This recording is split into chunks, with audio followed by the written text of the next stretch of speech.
दोस्तों स्वागत है आपका। आज हम हिंदी की बात कर रहे हैं और पिछले वीडियो में हमने संधि की बात करी थी। संधि का पहला पार्ट कंप्लीट हो चुका है। उसमें हमने अच्छे से समझा था संधि क्या होती है और हमने जाना था कि कैसे उस पे संधि बनती है। संधि के टाइप भी पढ़े थे हमने, स्वर, व्यंजन, विसर्ग, और उसके बाद स्वर के टाइप हम पढ़ रहे थे। तो 2 संधि हम पढ़ चुके थे। कौन कौन सी? दीर्घ स्वर संधि और साथ में गुण स्वर संधि। हमने जाना था कैसे संधि बनती है, कैसे पहला वर्ण और दूसरा वर्ण मिलकर विकार बनाते हैं जिससे वर्ण संधि बनती है, कैसे हम डिसाइड करेंगे कौन सी संधि है। तो 2 की बात कर चुके हैं हम, 3 और बचे हैं स्वर संधि में। 3 और आज हम बात करते हैं। टाइम वेस्ट ना करते हुए बिल्कुल शुरू करते हैं हम। सॉरी, थोड़ा सा गला खराब होने के कारण थोड़ी दिक्कत है, तो माफ कीजिएगा। आगे चलते हैं। तो वृद्धि संधि की बात कर रहे हैं आज हम। तो जब आ यानी छोटा आ या बड़ा आ के बाद ए या ओ या अ आते हैं तब ये होती है वृद्धि। देखिए, अभी जब हमने बात करी थी दीर्घ स्वर संधि में तो हमने ये बोला था एक जैसे ही मिलते हैं, मतलब आ से मिलता है, ई से मिलता है, ऊ से मिलता है। फिर जब हमारे गुण स्वर संधि में तो हमने देखा कि आ जो है ई से मिल रहा है और आ ऊ से मिल रहा है, तो वहां पे बन गई गुण संधि। अब हम देखते हैं 2 और जो बचे हैं कि जब आ ए से मिले या आ ओ से मिले तब क्या होगा। इस तरह से पूरी की पूरी जो है स्वर कंप्लीट हो जाएंगे। उसके बाद जो यण संधि है वो अलग तरीके से है, थोड़ा सा वो आपस में दूसरे वर्ड से मिलते हैं, तो वो हम देखेंगे। तो बस यहां याद रखना है, दीर्घ में आपस में मिलते हैं, गुण में जो आ है छोटा आ या बड़ा आ वो ई और ऊ से मिलते हैं, और हमारा जो वृद्धि है उसमें ए या ओ से मिलते हैं। ठीक है, ये एक ही तरह के होते हैं। ये बड़ा ए है, छोटा ए, ये छोटा ओ, ये बड़ा ओ, आओ बोलते हैं इसको हम। तो अब देखें कैसे कॉम्बिनेशन बनते हैं। तो आ का कोई भी हो अगर ए से मिलके बनता है तो बनाता है बड़ा वाला ए। छोटा वाला आ ए पे हमने क्या देखा था, जब आ और ई ये मिलते हैं तो छोटा ए बनता है। और यहां हम ये देख रहे हैं कि आ हो, छोटा हो या बड़ा हो, वो जब मिलता है ए से, मतलब इसी से मिलता है जब, तब बनता है बड़ा वाला ए। ठीक है, जब ई से मिलता है तो छोटा वाला ए, जब इसी से ही मिल जाए छोटे वाले ए से तब बड़ा ए मिलता है। ठीक है, तो अब आई थिंक कोई कंफ्यूजन नहीं होगा, एकदम क्रिस्टल क्लियर होगा आपको। तो देखें, जैसे हम एक में हमारा पहला वर्ण क्या मिलेगा हमको, छोटा वाला, और यहां से हमको दूसरा वर्ण क्या मिल गया, ए। तो अब हम जानते हैं आ और ए मिलके क्या बनेंगे, बड़ा वाला ए, तो ये बन जाएगा ए। ठीक है, एक का एक। देखो, अगर मैं ऐसे लिखता हूं एक एक तो ये छोटा ए है, जब मैं ऐसा लिखता हूं एक का एक तब ये बड़ा ए है। ठीक है, ये आपको याद रखना। जैसे हम बात कर रहे थे नरेंद्र, तो यहां पे छोटा वाला ए था। अब एक एक की जब बोलेंगे या फिर हम बोलते हैं सदैव, तो अब यहां बड़ा वाला ए है। ठीक है, तो ये गलती आपको नहीं करनी है। ठीक, तो एक और एक यहां आ और ए मिलके बनेंगे ए बड़ा वाला, तो ये बनेगा एक। देखिए, इसको वृद्धि संधि क्यों बोलते हैं, क्योंकि इसमें मात्राएं बढ़ जाती हैं या एक मात्रा की वृद्धि हो जाती है, इसलिए इसको वृद्धि संधि भी कहते हैं। अब जैसे सदा है तो यहाँ बड़ा आ है, हमको पता है। यहाँ ए है तो बड़ा आ हो चाहे छोटा आ हो, जब ए से मिलेगा तो क्या बनेगा, बड़ा वाला ए, तो ये बन जाएगा सदा से बन जाएगा ये सदैव। यहां आपको विकार मिल गया।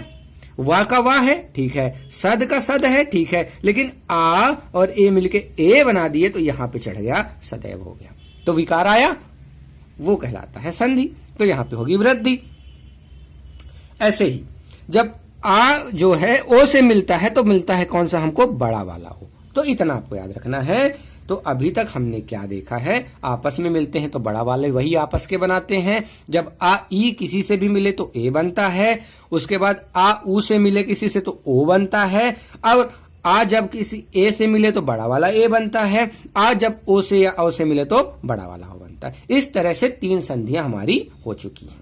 ठीक है, इसकी पहचान की ट्रिक वही है कि बड़ा ए या बड़ा ओ मिल जाए। यानी जैसे ये बड़ा ए है, यहां आपको बड़ा ओ है, यहां आपको बड़ा ओ है, ये भी तो एक डंडी है ना, ये चीज को भूलना नहीं। तो बड़ा ए या बड़ा ओ आए तो वृद्धि होगी। ये ट्रिक है, आप करना चाहें तो करें। हम तो बोलेंगे कि आप मेथड पे जाएं। जब आपसे परमोदार्य पूछा जाए तो आप समझ पाओ कि परम और औदार्य मिले होंगे और यहाँ पे वृद्धि संधि बनी होगी तो परमोदार्य बना है। तो इतना हम चाहेंगे कि आप सोच पाए। ठीक है, हम आपको चाहते हैं आप इस लायक हो जाएं कि आप जैसे रमेश्वर्य है तो आप बता पाए कि यहाँ रमा और ऐश्वर्य मिला होगा, जब ए और आ मिला होगा तब ए बना होगा तो रमेश्वर्य बना होगा। ये लेवल आपका होना चाहिए। ठीक है, आते हैं चौथी संधि पे जो कि है यण संधि। तो इसके बारे में हम थोड़ा बात कर लेते हैं। अब देखिए 3 संधि हम आ के ऊपर चल गए, आ को हम किसी और से मिला रहे थे। अब यहाँ आपस में ही दूसरे भिन्न वाले स्वर आएंगे। कौन से?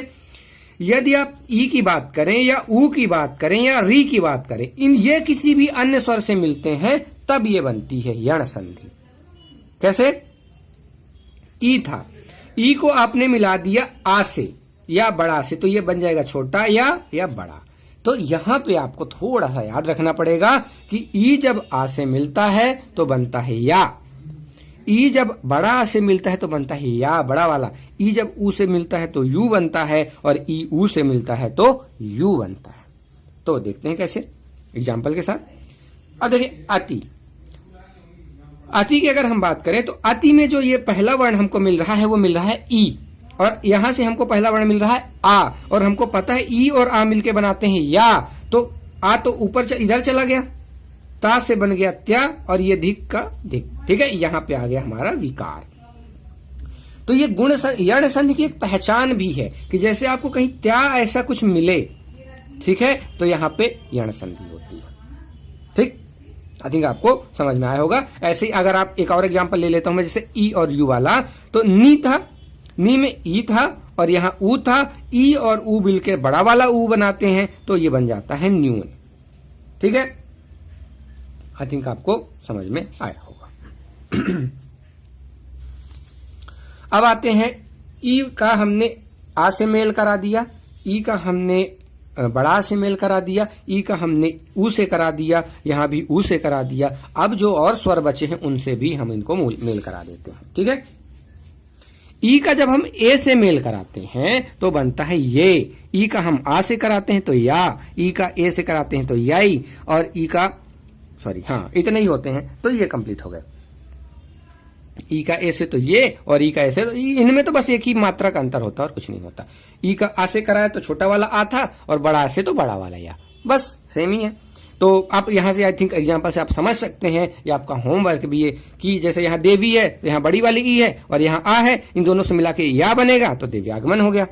ठीक है, देखिए जब भी ऐसा या जुड़ता है ना तो ये वाला वर्ड आधा हो जाता है। इस चीज पे आप थोड़ा सा ध्यान दें, जैसे यहां भी आधा हो जाता है, यहां भी आधा हो जाता है, यहां भी आधा हो जाता है। ठीक है,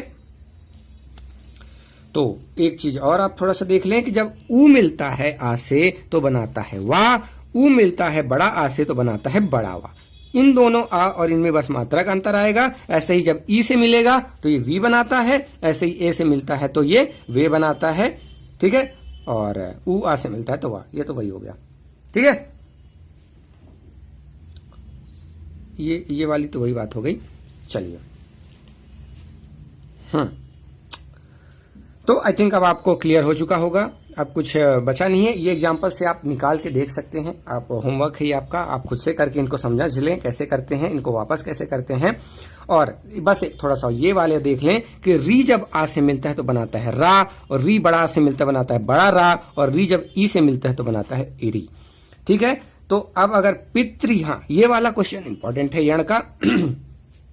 जैसे पितृ और अनुमति, तो यहां मिलको री मिला और यहां हमको आ मिला, री और आ मिलके क्या बनाएंगे रा, तो ये बन जाएगा पित्रानुमति। अब देखिए ये बनाना तो आसान है, उल्टा करना कठिन हो जाता है। आपको पित्रानुमति दिया जाएगा और आपसे पूछा जाएगा कौन सी संधि है या फिर इसका संधि विच्छेद कीजिए, तो आपको इस तरह से बनाना पड़ेगा। तो आपको समझ में आना चाहिए ये त्रा तब बना होता है जब त्रि और आ मिलते हैं, या फिर ये त्रा तब बनता है जब त्रि और आ बनते हैं। जब ये त्रा मतलब जब भी आपको ये त्रा दिख जाए, ठीक है, ये त्रा मिल गया तो ये आपको क्लियर होना चाहिए त्रि और आ मिला होगा, या तो छोटा आ मिला होगा तो ये त्रा था। ये बड़ा वाला अगर त्रा हो गया तो आपको त्रि और बड़ा आ मिला होगा। तो इस तरह से आपको यह समझ में आना चाहिए कि यहां फिर यण संधि होगी। ठीक है, तो ट्रिक भी है एक, अगर आप वही रिजल्ट की बात करें, अगर आपको 11 लावा मिल जाते हैं तो वो यहाँ पे यण संधि होता है। जैसे आप देखें यहाँ पे आपको या मिल गया, यहाँ पे या मिल गया, यहाँ पे या मिल गया, यहाँ पे या मिल गया,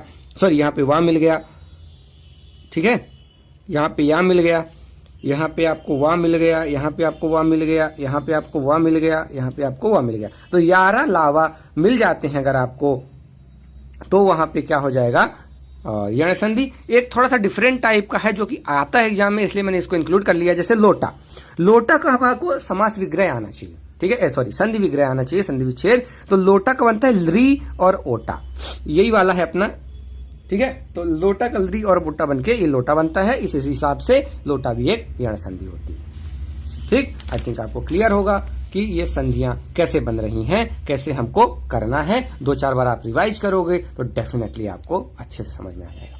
हो सकता है पहली बार में नहीं समझ में आ रहा हो अच्छे से, हो सकता है आपको ये लगे कि यार मैं तो पहचान ही नहीं पाऊंगा, बहुत सारे रूल हैं। लेकिन दोस्तों जब आप इसको 3-4 बार रिवाइज करोगे, ठीक है, तो आपको मन में, देखिए आपको करना ही है, एक दिन आपको बस स्वर संधि रिवाइज करना है, अगले दिन आपको व्यंजन रिवाइज करना है, अगले दिन आपको विसर्ग, एक साथ सारे मत रिवाइज करिएगा, नहीं तो इतने सारे रूल हो जाएंगे आप खुद ही कंफ्यूज हो जाओगे, किसमें कौन सा है, परेशान हो जाओगे आप। तो अलग अलग करना है, स्वर एक दिन, व्यंजन एक दिन, विसर्ग एक दिन, इस तरह की साइकिल चलानी है। और 3-4 साइकिल चलाने के बाद आप देखिएगा संधि पे आप मास्टर हो जाओगे, ठीक है। ये वादा है मेरा, आप संधि पे मास्टर हो जाओगे और आप हम मुझे थैंक यू जरूर बोलोगे संधि के लिए, ठीक है। ऐसे हम सारे वीडियो ऐसे ही बनाएंगे कि आप थैंक यू बोलने के लिए मजबूर हो जाओगे, ठीक है। हम कोशिश करेंगे हर वीडियो जो है हमारा बेस्ट हो, जितना हो सकता है। देखिए हम अपनी पूरी कोशिश करते हैं, बहुत मेहनत लगती है वीडियो बनाने में, 2 से 3 घंटे नोट्स बनाने में लगते हैं कि कौन सी चीज हमको बतानी है। क्योंकि अगर एक्स्ट्रा चीजें हम बताने लगेंगे तो प्रॉब्लम ये हो जाएगी, टाइम बहुत हो जाएगा, वीडियो का टाइम बहुत हो जाएगा, आपका डेटा भी जाएगा और साथ में टाइम भी जाएगा। हम दोनों ही वेस्ट नहीं करना चाहते, इसलिए हम चाहते हैं बेस्ट मटेरियल बने। उसके लिए हमको 2-3 घंटे तो नोट्स बनाने में लगते हैं, उसके बाद वीडियो बनाने में लगते हैं, फिर उसका कंप्रेशन वगैरह बहुत टाइम लग जाता है। तो जो हम मेहनत कर रहे हैं आप उतनी मेहनत आप भी करें, देखिए आपका रिजल्ट कैसा आता है, ठीक है। चलते हैं आगे। अयादि संधि के बारे में बात करें तो अयादि थोड़ा सा डिफरेंट होता है जब ए और ओ मिलते हैं किसी अन्य स्वर से, ठीक है। किसी अन्य स्वरों से होते हैं तब वहां पे अयादि संधि होती है। हमने आ का मेल देख लिया, ई का मेल देख लिया, ऊ का मेल देख लिया, अब ये दोनों बचे थे तो ये दोनों आ जाते हैं अयादि संधि में। कैसे, जब ए मिलता है आ से तो बनाता है आए, बड़ा वाला ए बनता है तो आए। इन दोनों में अंतर बस एक ही है, मात्रा का अंतर है, ठीक है। एक छोटा वाला तो आए और बड़ा वाला मिले तो आए। ऐसे ई से बनता है तो आई, और जब ये, ठीक है, इस हिसाब से बन जाता है। और ओ जब आ से मिलता है तो आओ बनता है। ये चीजें आपको थोड़ा सा याद रखनी पड़ेंगी, ठीक है। जैसे ने में ए था, ए मिला आ से बनेगा आए, तो नयन, ये यहाँ पे विकार आ गया, ना और ना रह गया, ये ए और आ मिला और आए बना दिया तो ये नयन बन गया। ऐसे से और आ बन के शयन बना दिया। दोस्तों ये वाली संधि बहुत इंपॉर्टेंट है, इस पे क्वेश्चन बहुत ज्यादा आते हैं। शुरुआत की संधि पे अब आने कम हो गए हैं, अब अयादि संधि और यण संधि पे बहुत ज्यादा आते हैं, इसलिए आपको थोड़ा सा ध्यान से देखना पड़ेगा।